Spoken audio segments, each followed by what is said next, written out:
Hi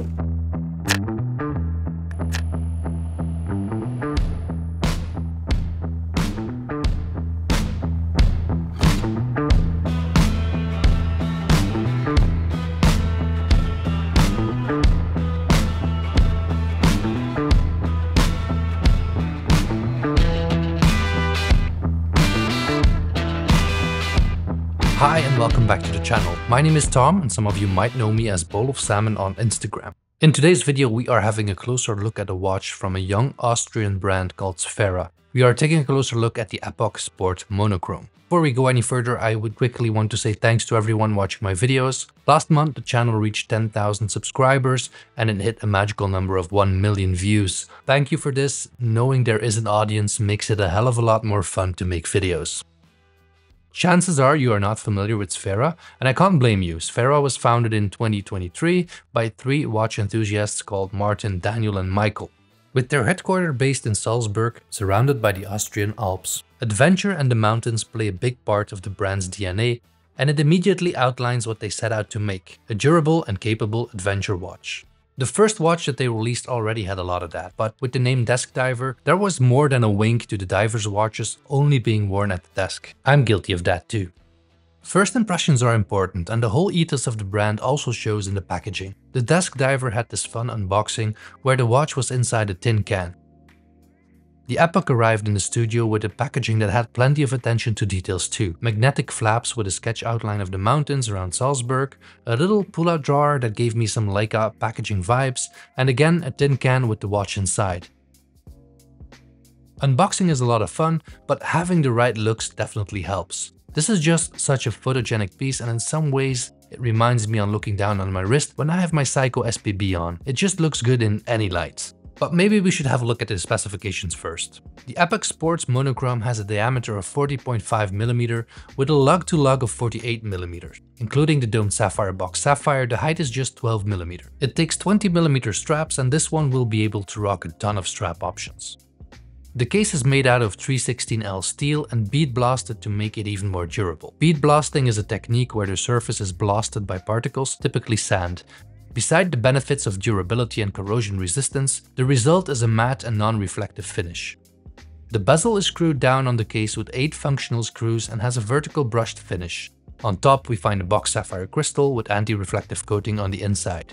On my 16.5cm wrist, the watch sits really well, where 40.5mm is a sweet spot of not feeling small yet not wearing too big either. Compared to the previous Desk Diver, the Epoch has some interesting design changes. It now features crown guards, and I'm not sure if there's a technical term for this, but on the case flank, I guess to balance out the design, it now has a Nautilus-like hump too. Blending this case architecture all together with the choice of finishing, this gives for a rather brutalist look, but to all intent it really underlines the tool purpose of the watch. The watch features a signed screw-down crown, and the water resistance has been up to 200 meters, meaning you can now safely take this one for a dive.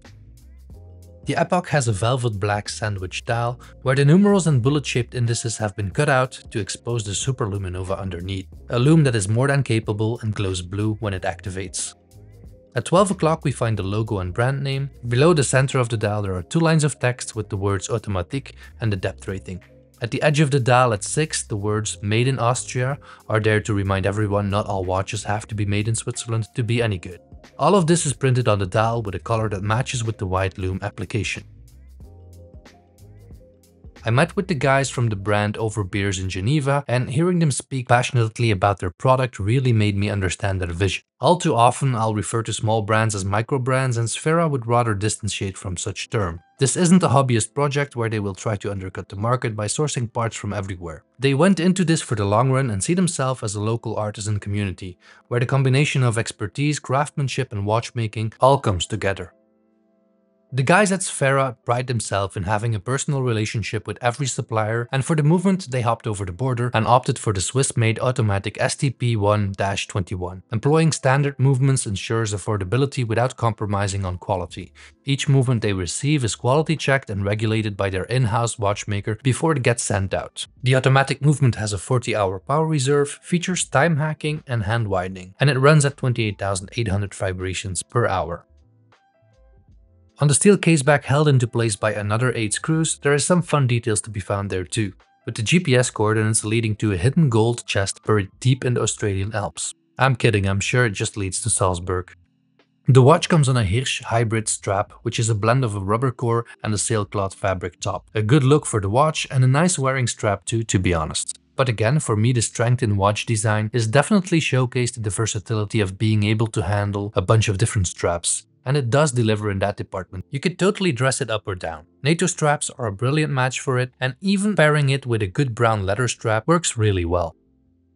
I guess the looks are a bit of an acquired taste, but I can't help and I really like this one. It stands out in a crowd of field watches and dive watches. From the more vintage aesthetic with the original desk diver, the new Epoch Sport, as the name suggests, brings a more sporty and modern look. Yet, because of the blend of screws, the vertical brushing and the bead-blasted case, the whole aesthetic still gives me a little bit of those steampunk vibes. I could totally see myself picking this one up as my summer adventure watch, where I'd wear it when I'm out and about living the van life, traveling over Europe. And this is exactly what the brand envisioned when they made this watch, to bring a sense of adventure. I'm curious to hear your thoughts on these. If this was the first time hearing about the brand, do let me know if you enjoyed the video. I prefer bringing a good mix of brands to the channel, but I don't want to niche down into just one category. If you have any requests, do let me know. And as always, don't forget to like and subscribe if you haven't already. Thanks for watching, and I'll see you in the next one.